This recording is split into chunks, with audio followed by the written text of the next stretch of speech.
In 2007, Eric and Shelley Martin had decided to move to Palmyra, Maine, after Eric was injured and no longer able to work at the local paper mill. Shelley accepted a job in the area, which would let her continue to make money for her family, but also give her the ability to watch after Eric. She also found a farmhouse in the paper that they could move into. At first glance, it was everything they could ask for. Lots of open land and fields around them, secluded, lots of room to spread out, a beautiful forest surrounding them, even a pond on their property. That pond stood only 100 feet from their porch, and it had a mowed lawn between the two. Beyond the pond were woods, and behind the house, 5 acres of wheat fields that backed up to a huge marsh. Shortly after they moved in, though, the Martins started seeing these unidentified lights floating near the swamp area. One night, while they were on the porch drinking coffee, Shelley noticed what looked like pulsating lights just before the marsh. They definitely didn't look like flashlight beams, and they gave off an eerie feeling both to Eric and Shelley. They could feel something just wasn't right. The lights themselves would pulse between extremely bright to so dim they could barely be seen. So Eric got their son Sean to come out and look at the lights with them, and Eric suggested they go out and investigate together. They even had the nephew and son of a family that grew up around there to come witness the lights. So Eric and Sean went into the woods to figure out what the lights were. Sean was convinced it was a hunting party, and Eric was getting worried that it was some illegal poacher. During their investigation, Eric started to get overcome with a fear that he's never felt before. Now, he'd been hunting in the woods all his life, but never before had he been this scared, and it seemed the further he walked into the forest, the stronger that blind panic became. But still, his natural curiosity was urging him to move on and find out what the lights were. Then they started hearing something walking with them, the snapping of twigs on the ground, but something was always staying out of sight. And Sean stopped at one point to point out how quiet the forest had become. Dead silent. An eerie silent. And that's when Eric decided it was time to turn around and go home. They never figured out what the lights were that night, and even the neighbors that came to see the lights came up empty-handed. One of them actually drove his truck down through the field, following the lights, but when he got close to the woods, with his brights on, all the blinking lights just disappeared. Had there not been numerous witnesses, Eric and Shelley would have thought that they were seeing things. But eventually, they pushed the lights out of their mind, passing it off as someone in the woods or something, and Eric convinced himself that maybe it was just a flashlight. They tried to settle in, but the next creepy thing started to unfold. They have a daughter named Chelsea, who had a boyfriend named Nathan, and he was visiting. The two of them decided to go for a walk to check out the woods around the house. They took the Martins' 2 dogs, standard poodles, and they set out to enjoy the sunshine. As soon as they entered the field, though, the 2 dogs took off into the forest, and Chelsea and Nathan followed after him. According to Chelsea, it was like the dogs caught the scent of something. They'd never acted like that before. Usually, they were pretty nervous outside unless they were with someone. Eventually, Chelsea and Nathan found the dogs sniffing and barking at a hole in the ground that was almost hidden by a bunch of bushes. But the dogs now seemed very on edge. They were looking at this hole, but showed no interest of going inside of it. Nathan decided to get on the ground to get a better look at this hole, and commented how unusual it looked. It was very round, like something big had dug it out.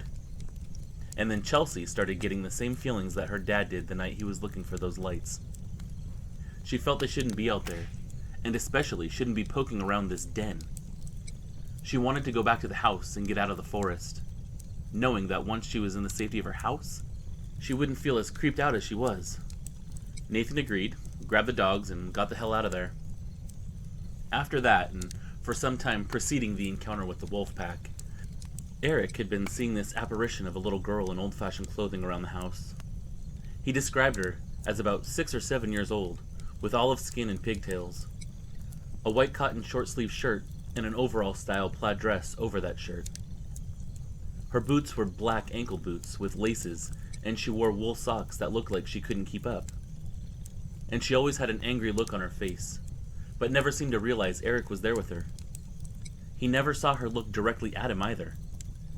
He would hear her footsteps in the house or walking up the bare wood stairs, and then he would see her standing in the loft area upstairs, blankly staring off into space. She was never malignant, never interacted with them, but it was still one of those things that just add to this encounter. And then, they had their encounter with the wolf pack. Even though they've moved out since then, they still get those dreadful feelings of fear whenever they pass by the area. A memory, I'm sure, is engraved into their minds, and they will never ever forget it. It was Labor Day weekend of 2007. The night was hot and foggy, a typical type of weather for late summer in Maine. Eric and Shelley were on the porch around 10:30, just drinking coffee as they usually did. Chelsea was asleep upstairs and Sean wasn't at home. The dogs had been acting especially nervous all evening and didn't even want to go outside with them. Shelley had her spotlight with her, that she often used to light up the yard and watch the deer that came to forage in the dark. The two of them were just talking and enjoying their coffee when they realized that everything had gone eerily quiet. And Eric recalled the last time that had happened, out in the forest with the phantom lights.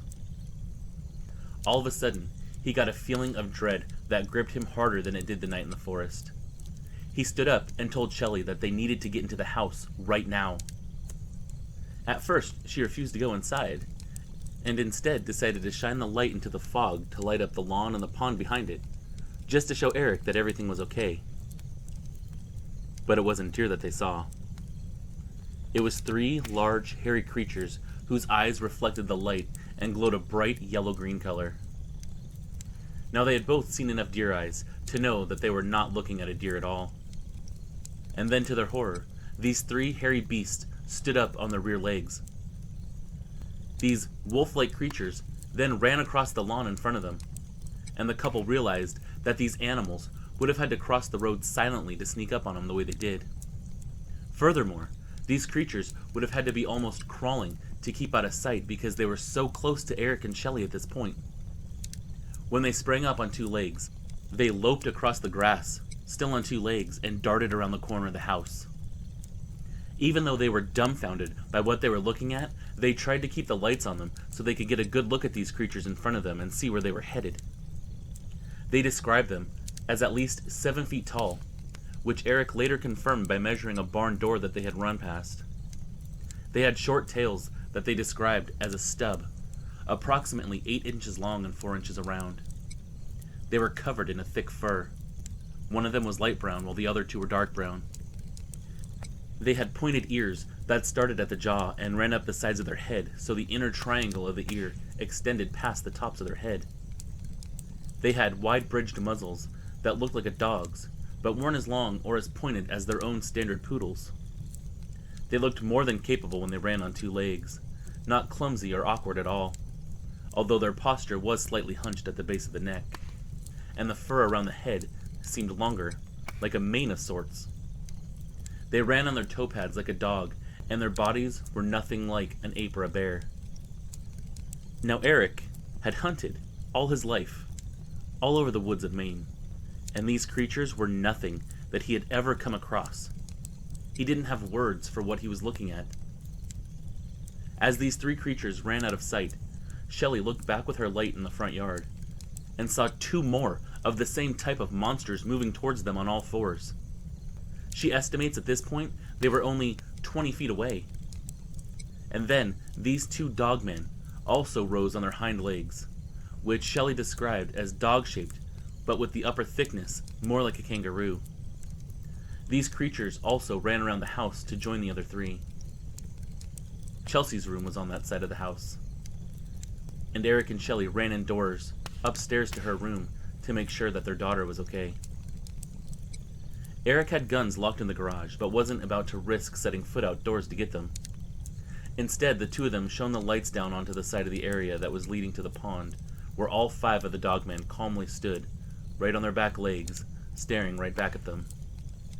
One of them even rose from a squatting position to stare right back at them, looking to Shelley as if it were trying to get a better look at them.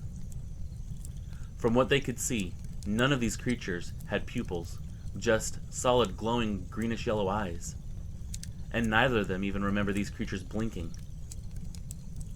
It seemed one of the pairs of eyes, though, was directly above another pair, and Eric and Shelley have often wondered if these 2 creatures were actually mating, or if it's possible that one of them was a younger creature clinging to the back of its parent. None of the dogmen, though, seemed to have any desire to leave the area at this point. They woke Chelsea up. She saw them too, but since she hadn't witnessed these monstrous creatures, just the eye shine, she decided to go back to sleep, citing how tired she was. Eric and Shelley decided to call 911, and the operator told them to call a game warden, who in turn told them to stay in the house and lock the doors. Shelley remembers thinking that since there were so many of these creatures, and they looked so fierce and muscular, that if they wanted to get in, they would have no problem doing so, even with all the doors locked. And then, they realized they could actually hear these creatures making grunting and yapping noises from outside. They discussed what these creatures could be, and threw out ideas of everything from bears to cougars, but Eric knew these woods. He knew that none of those things could be what was outside. These were no bears. These were no cougars. They weren't even wolves, although that's what they looked like. These animals were hunting in a cooperative pack, not to mention walking on two legs. For all intents and purposes, what they were looking at was something they could only describe as a werewolf. Eric couldn't stop thinking about how if he could just run out to his car and get in it before any of these creatures could find him, he could back it up to the house, and Shelley and Chelsea could get in, and then they could drive away from the house and get away from this nightmare.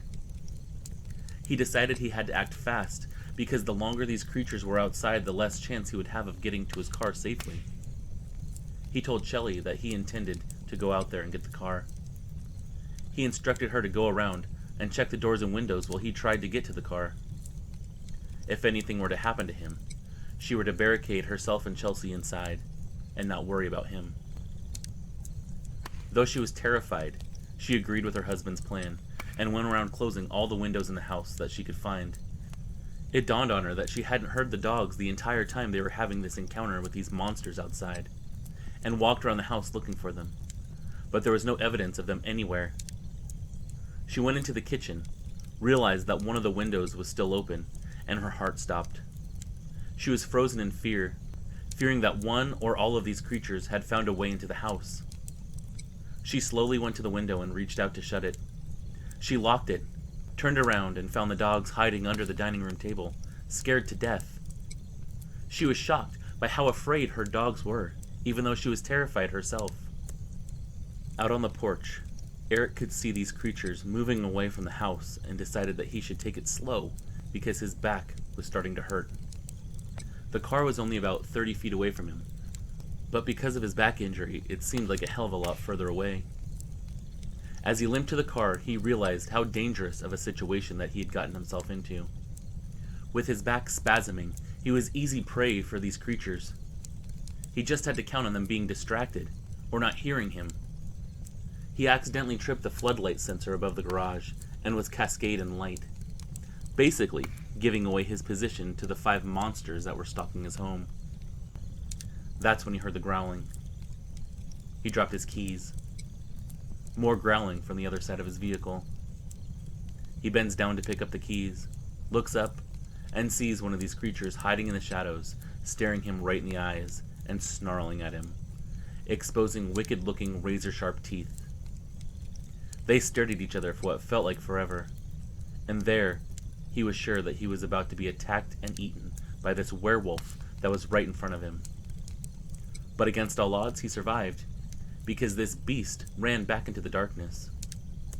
For a fleeting second, he wondered if these creatures could be afraid of the light. Maybe as long as he stood there, bathed in that light, he would be fine. He could see how wicked fast this creature moved. He was afraid that using the car to get away would be in vain. He looked to the garage where he kept his guns. It was even further from the car. There was no light to give him safe passage. Even if these creatures did turn out to be afraid of the light, he would probably die. He'd never make it alive. He decided the only thing he could do was return to the house, lock the doors, and hope that these creatures didn't burst in and attack him and his family. Once he was back inside, he and Shelley decided to wake up Chelsea, and the 3 of them hid out in their room, trying to wait out these creatures and survive until sunrise. The growling started up again, except now it sounded like it was right outside of the bedroom window. The three of them listened to the creatures growling and yipping as if communicating with each other, and did their best to stay calm under such an extreme circumstance. Eric was determined to protect his family at all costs, and to keep them calm, promising that they would get out of this alive, although he wasn't even sure of what he was saying himself. And then finally, after what seemed like an eternity, the sun began to rise, and they were all able to breathe a sigh of relief. By morning, the creatures were gone. The Martins looked for tracks and found prints that they describe as extremely large canine prints with a hook on the end that made them seem longer. Eric took photos of the prints, but for some reason they didn't turn out. They've since moved away from the farmhouse, but not completely out of the area. They never saw the wolf pack again, although I'm sure those things were on their minds every night until they left that house for good. To this day, they maintain their encounter is true. They have no reason to make it up, do they? What would such a story gain them? Fame? Fortune? Hardly. How about a lifetime of disbelief and ridicule? That's what so many witnesses face when they come forward. Why do you think so many people keep it to themselves? I'm lucky to have you, creatures of the night, should I ever have an encounter with anything myself. I know I can come here and not be judged, that you'll accept that encounter with open arms and try to get to the bottom of it with me. And that's what I'm here for you.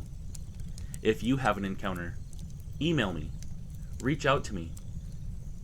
This couple insists that the creatures they encountered that night defy any and all descriptions of wildlife that you would encounter in Maine. In fact, the Martins refused to tell anyone except those close friends of theirs, until they heard an interview with Linda Godfrey on an episode of Coast to Coast AM. They heard her talking about upright canines and decided to contact her. That it was time to share their story. Now, that story is infamous in our community. But wait, there's more. Eric and Shelley learned that an 8-year-old son of the next tenant refused to sleep in his room because of the mean little girl. It looks like Eric's little ghostly friend found someone else to haunt. Eric also had a strange experience in the winter of 2010 when he was driving past the property on his way to Pittsfield. He forgot his wallet and turned into the farm's driveway to turn around. As he accelerated in reverse, the ball joint snapped in half and the CV shaft ripped apart. Right there in his old driveway. I bet you that night flashed into his mind quicker than a hiccup. The truck had been running perfectly fine up until that point. When Eric explained that he had just put the vehicle in reverse and accelerated, the tow truck driver didn't even believe him. Now to me, this area this happened in also seems to be one of those places. You know, where weird shit just happens. I like to call them thin spaces, where the veil between the worlds is thinner. On the other hand, though, this area is surrounded by bodies of water like the Sebasticook River, Fog Brook, Johanna Brook, Douglas Pond, White Pond, not to mention the bog that's right on their property. Native Americans consider these types of areas sacred, so there's that too. Or maybe they just live on a hellmouth. Who the hell knows? But both Palmyra and Newport, which is very close to it, are the location of UFO sightings. There's a video shot in March 2009 of a large, strange craft over Newport. It made the papers and everything. And a man reported a football-sized UFO moving slowly over Palmyra in August of 2011. And oh yeah, there was also a tribe here called Natioporum, which, for those of us who study Latin in mid-conversation, knows it translates to Wolf Nation. Coincidence? Nah, I don't think so. I believe in a lot of things, but coincidence ain't one of them. So there you have it, creatures of the night, the Werewolves of Palmyra. Werewolf, dogman, something else, fact or fiction, an elaborate hoax. I'll let you guys be the judge. But I have to say, and